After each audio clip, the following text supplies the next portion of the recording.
Isang mapagpalang araw sa ating lahat mga boss. Nailipat ko na pala dito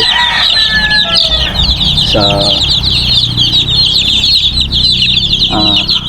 barn ba ang tawag dito mga boss. Actually hindi ko pa naranasan. Ngayon pa lang ako nagganito mga boss. Kagabi pala ito nalipat dito. At mga boss, minomonitor natin yung health nila. Kung hindi ba sila naninibago sa lamig dito dahil wala ng ilaw. Pasok tayo sa loob mga boss.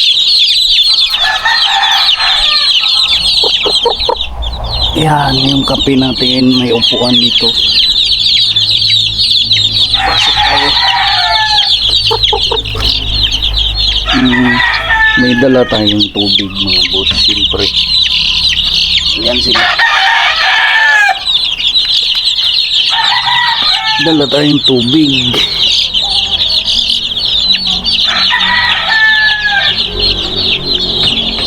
Ayan mga boss, ganito kalaki yung ilalim ng dati kong layer noon mga boss. Ilalim na bahagi. Yan, malawak ito. Yan, nilagyan natin ng zero. Ni-utilize ko lang talaga mga boss ang dati kong layer na building. Hinati ko.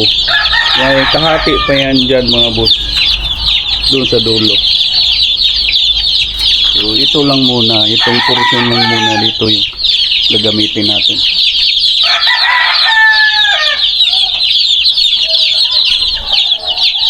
Uy, kaya pala nag-ingay na sila mga boss dahil wala nang laman yung pakainan.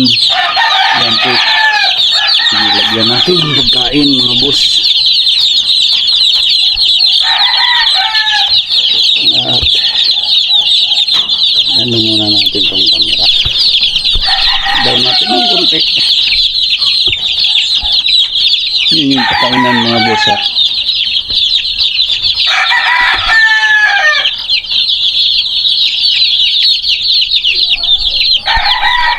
Yan.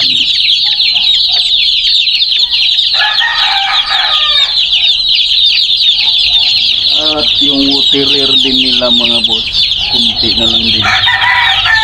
Yan, yung patubigan, kunti na lang. Sorry. Ubus na pala yung pagkain nyo. Yun ko lang kayo napuntahan.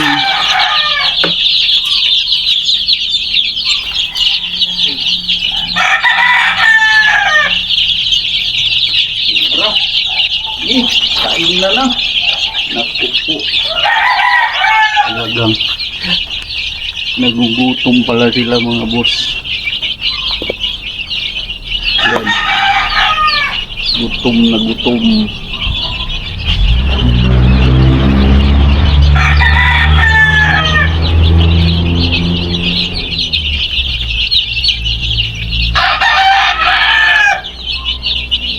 Dito banda mga boss, ilagyan ko ng puso pero hindi sila natulog dito banda. Dito sila natulog kagabi. Itong silipihits natin, awa ng Diyos, hilti sila mga boss. Bago ko sila nilagay dito, nakatatlong vaccine na. So, isa na lang yung kulang. Susundutin natin yung mga tinira natin. Kape muna mga boss. Magtitira ako ng clone with ID siguro after 3 days from now.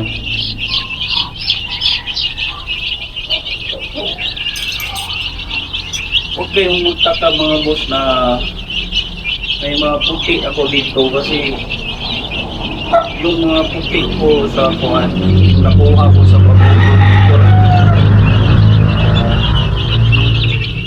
dito sila.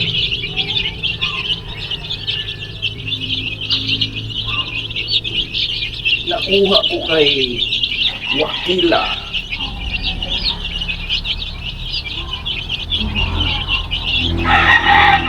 Ang babae nito. Okay.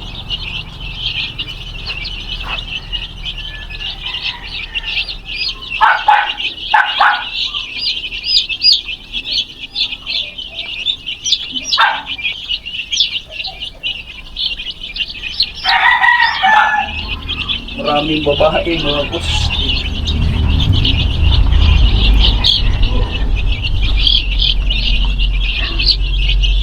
Kaya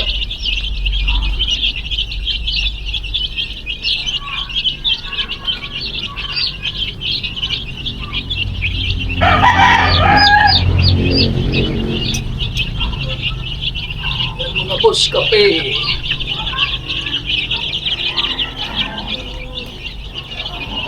January 1 ito napisa mga boss. So ano ngayon? 12. So 11 days nilapag ko na sa lupa kasi iniiwasan ko mag-feeder picking.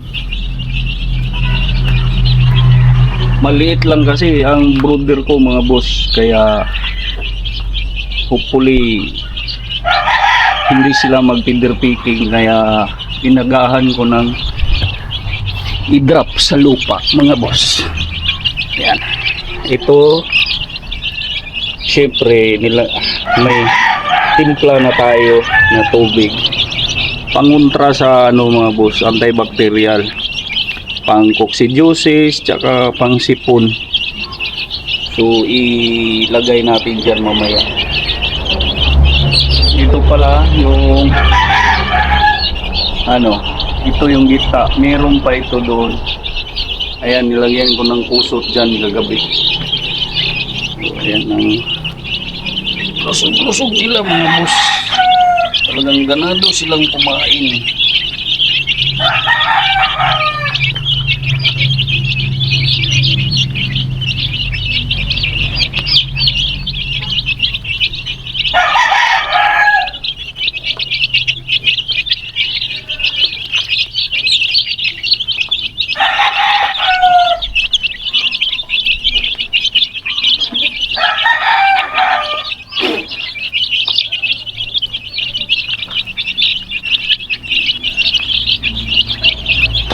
At pupo muna tayo dito mga boss.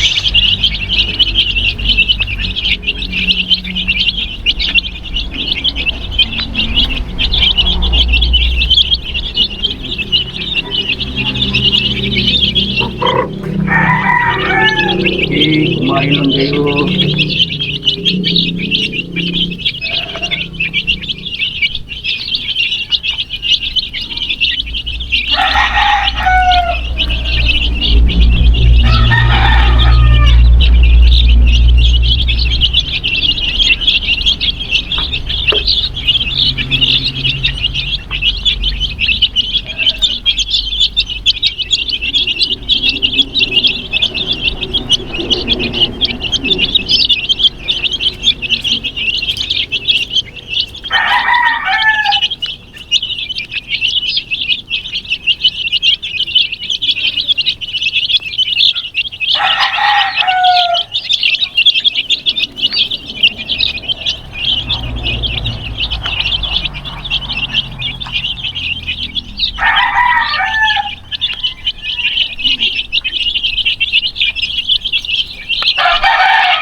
Mga boss, ayos ba yung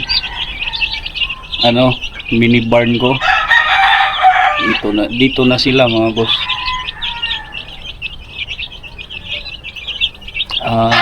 Target ko dito hanggang 2 months sila. Tapos ilipat natin mga boss sa yung range talaga na may damo. So dito sinasanay na natin sila. Sa ganun hindi sila maninibago mga boss sa pagdating sa yung range area na talaga.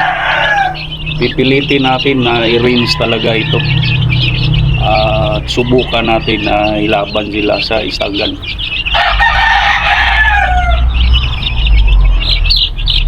Maganda naman yung health nila mga boss. So may experience din ako sa pag-aalaga ng sisiw, but actually ito ngayon ko pa lang talaga naranasan itong magganito kasi ganito kadami ngayon ko lang naranasan. Kasi dati hinhats lang ako mga boss, may incubator ako na pinapagawa pero manual lang yun. Hindi maganda hindi ko nagustuhan yung result mga boss. Kasi palagi akong wala sa bahay, manual kasi parang iniikot-ikot mo.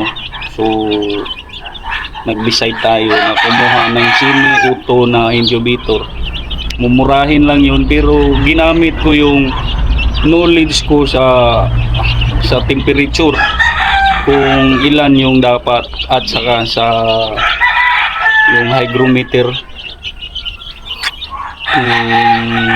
kailangan yung tubig, tsaka yung paano lilinisan yung egg bago natin i-load. So hinugasan ko yun mga boss, sinasabunan ko ng antibacterial soap. Hindi kayo naniniwala next time na mag-load ako mga boss, papakita ko sa inyo ang ginagawa ko. Galing sa refrigerator kasi ano yun eh, galing sa breeding pen, may mga dumi yun, diniritso ko na lang sa egg tray. And then siyempre parang ano yan mga boss, may parang pawis yan, so hindi pa delikado pag ilublob natin yan sa tubig. Inugasan natin ng yung tubig galing sa gripo, yung flowing ba, and then antibacterial soap, safeguard o kaya bioderm yun. At patutuyuin natin mga boss kung dry up na talaga bago natin i-load. So napakaganda ng resulta mga boss. Ginagawa ko kasi pwede nyong gayahin, pwede nyo ding hindi gayahin. Sa akin ito mga boss, hindi nagturo yung iba, talagang hindi kayo tinuruan. So sa akin walang sikreto, gusto ko makakatulong sa mga backyard breeder na kagaya ko. Sana naman po mag-subscribe kayo. Ang dami nyo nang nakuhang knowledge tapos hindi pa kayo nag-subscribe. At paki-like na rin po. At don't forget to comment, mag-iwan kayo ng comment mga boss. Lagi lang tayong nakatingin sa mga comment section. That's all mga boss. I hope maganda din ang growth ng mga alaga nyo. Paghandaan talaga natin ang istagan mga boss. Paghandaan natin. Huwag kayong mahiya na ilaban yung mga sarili nyong palabas. Ayan yung mga natin, sisiw natin. Happy Livestock Farming sa ating lahat. Don't forget to subscribe. Ang dami nyo na talagang natututunan sa mga viewers ko sa US, sa Canada, sa Saudi Arabia. Maraming salamat po talaga sa pagtangkilik ng mga videos ko. Ngayon lang ako nakapag-upload, masyadong busy mga boss. Busy. Saka nawalan ako ng gana nito dahil na-strike ako ni YT. Na-strike ako mga boss. Nakakatakot na baka magkaroon pa ako ng ibang strike. So wala na, mabura yung YouTube channel ko. That's all mga boss. Sana maganda din ang health ng mga alaga nyo. That's all. Happy Livestock Farming sa ating lahat.